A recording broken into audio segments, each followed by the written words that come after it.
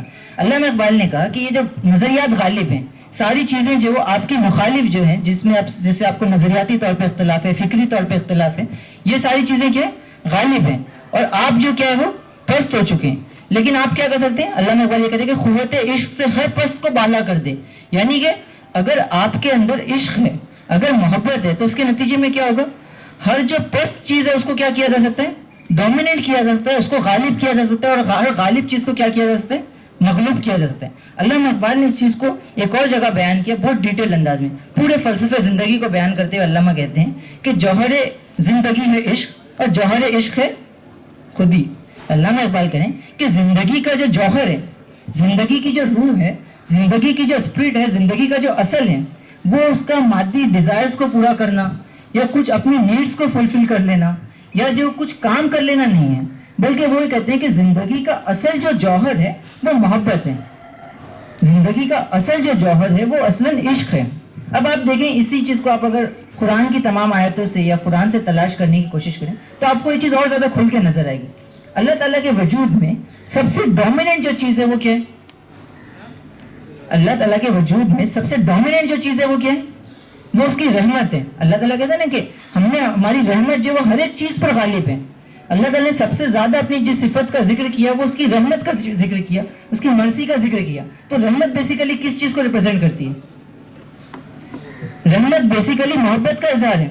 اگر میں آپ کے ساتھ رحم دلی سے پیش آ رہا ہوں، اس کا ظاہر سب سیدھا مطلب یہ کہ مجھے آپ سے جو محبت ہے. اگر محبت نہیں ہوتی، اگر نفرت ہوتی اس کی جگہ، تو ظاہر سی بات ہے کہ رحم دلی کی جگہ غصہ اور اریٹیشن اور اس قسم کی چیزیں کیا ہو جاتی؟ غالب ہو جاتی. تو علامہ اقبال یہ کہتے ہیں کہ زندگی کا جو پورا حاصل ہے، زندگی کی جو پوری اسپرٹ ہے وہ کیا ہے؟ کہ آپ جو ہے وہ عشق کریں، خدا سے شدید محبت کریں. اور اسی کے بعد دیکھیے علامہ اقبال نے جو بات کہی نا کہ ہم ساری گفتگو کو سنتے ہیں تو اکثر ہمارے سامنے کیا ہوتا کہ ہم کو جنت میں جانا ہے، جنت کا حاصل کرنا ہے. لیکن علامہ اقبال کہتے ہیں کہ جس کا عمل ہو بے غرض اس کی جزا کچھ اور ہے. حور و خیام سے گزر، بادہ و جام سے گزر. علامہ اقبال کہتے ہیں کہ جو شخص عشق کی انتہا پہ پہنچ کے عمل کرنا شروع کرتے ہیں تو پھر کیا ہوتا ہے؟ اس کا جو عمل ہے، اس کا جو ریوارڈ ہے، اس کا کوئی اندازہ نہیں کر سکتا. جنت کی نعمتیں، یہ تمام چیزیں کیا ہے؟ بہت چھوٹی پڑ جاتی ہے. کس کے مقابلے میں؟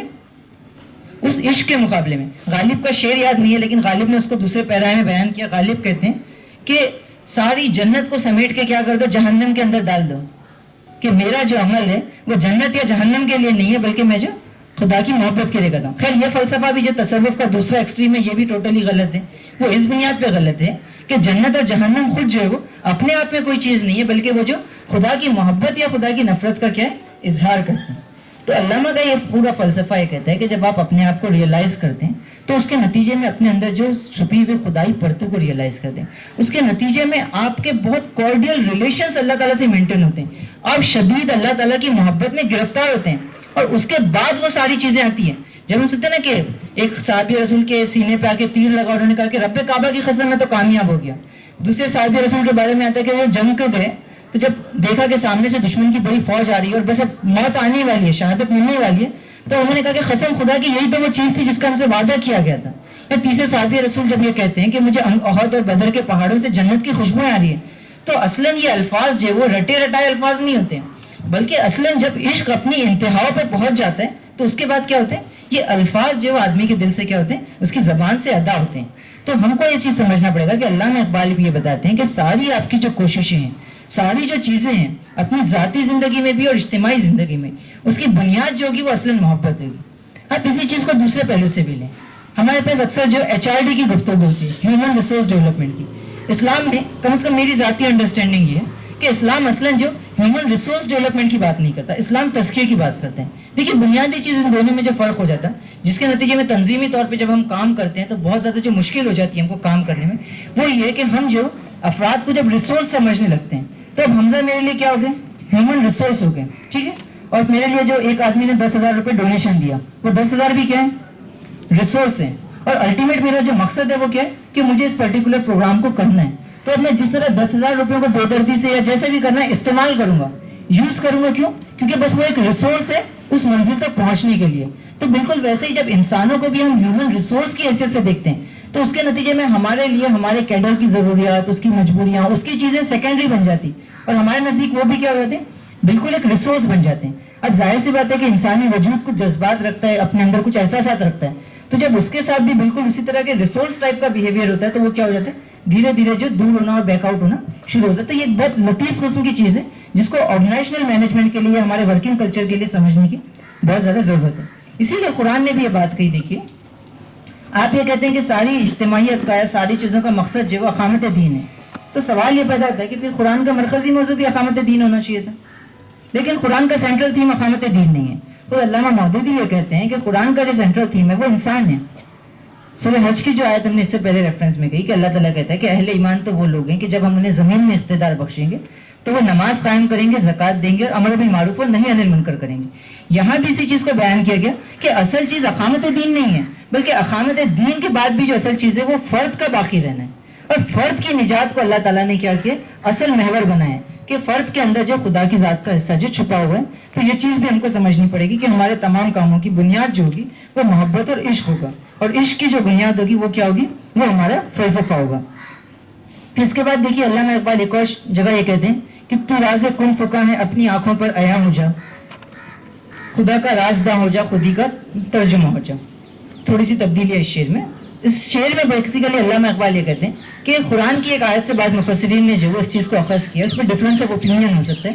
وہ یہ کہ اللہ تعالیٰ جب چیزوں کو بناتا ہے تو اس کے بارے میں اللہ تعالیٰ نے کیا چیز بیان کی کہ جب ہم کسی چیز کو بنانا چاہتے ہیں تو ہم کیا کہتے ہیں، کن فیکن، ہو جا، اور وہ ہو جاتی ہے. لیکن جب انسانوں کے بنانے کا ذکر آیا تو اللہ تعالیٰ نے وہاں پہ جو آیت میں جو الفاظ استعمال کیے وہ کن فیکن کے نہیں ہے، بلکہ انسان نے کہا کہ ہم نے انسان کو بنایا اور اپنے اندر سے کیا کی، اس کی روح پھونکی. تو دونوں کے بنانے کے پروسیس میں بہت ایک بیسک ڈفرینس ہے کہ اللہ تعالیٰ کہتے ہیں کہ ہم جب باقی چیزوں کو بناتے ہیں تو اس میں ہمارا جو اپروچ ہوتا ہے وہ کن فیکن والا ہوتا ہے، لیکن ابھی جو ہم انسانوں کو جب ہم بناتے ہیں تو کیا ہوتا ہے، ہم نے انسانوں کو بنایا اور اپنے اندر سے کیا کی، اس کے اندر روح پھونکی. تو یہ ایک بالکل مختلف پروسیس سے گزرا ہے. تو اس شعر میں علامہ اقبال یہ بتائیں کہ تو راز کن فکا ہے اپنی آنکھوں پر عیا ہو جا، کہ تو جو وہ کائنات میں جتنی چیزیں کن فیکن کے ذریعے بنی ہیں ہو جا اور وہ ہو گئی.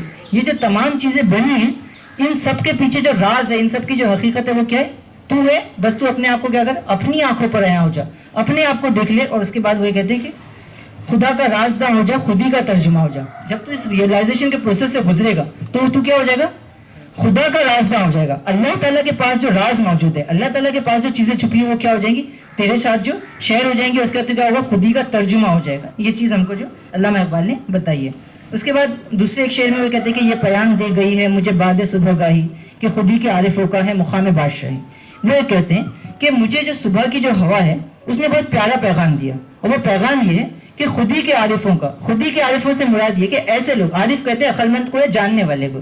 تو وہ کہتے ہیں کہ جو خودی کے عارف ہیں، یعنی کہ جو اپنے آپ کو جاننے والے لوگ ہیں، ان کا جو مقام ہے وہ کیا ہے، مقام بادشاہی. کہ ان کو جو مقام اللہ تعالیٰ عطا کرتا ہے وہ بادشاہی ہے، اور وہ محض کوئی پولیٹیکل بادشاہی نہیں ہے، وہ محض جو وہ سیاسی بادشاہت نہیں ہے، بلکہ اس سے آگے بڑھ کے وہ کیا ہے کہ وہ ایک ایسی بادشاہت ہے جس کے نتیجے میں وہ لوگوں کے دلوں پر راج کرتے تھے.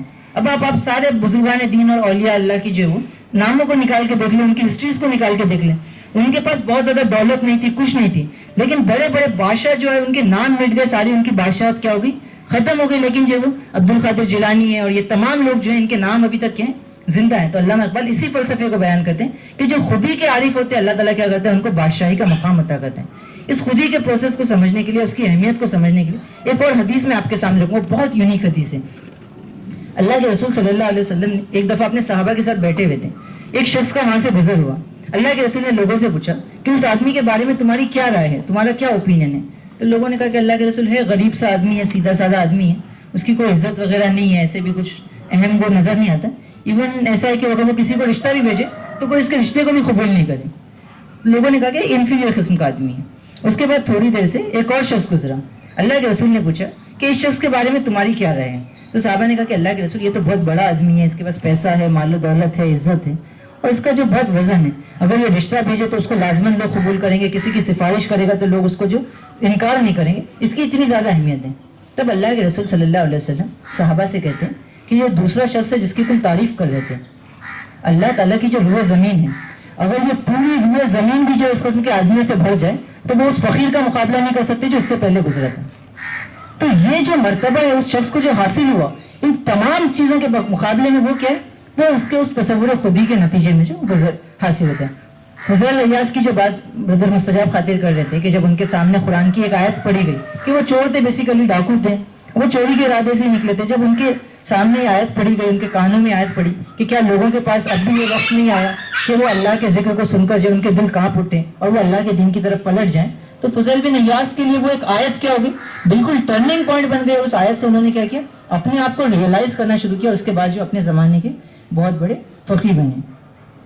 پھر اس کے بعد ایک اور جو بہت انٹرسٹنگ ٹاپک ہے, ہمارے پاس اکثر یہ ہوتا ہے کہ ہم اسلام کے ریوائول کی جب بات کرتے ہیں کہ اقامت دین ہوگا, اسلام پھر سے زندہ ہوگا, ساری چیزیں پھیلیں گی, تو اس میں جو بہت ڈومیننٹ جو چیز آتی ہے کہ مہدی علیہ السلام آئیں گے, عیسیٰ علیہ السلام آئیں گے, وہ آ کے یہ ساری چیزیں کریں گے, یہ تمام چیزیں جو مہدی علیہ السلام کریں گے.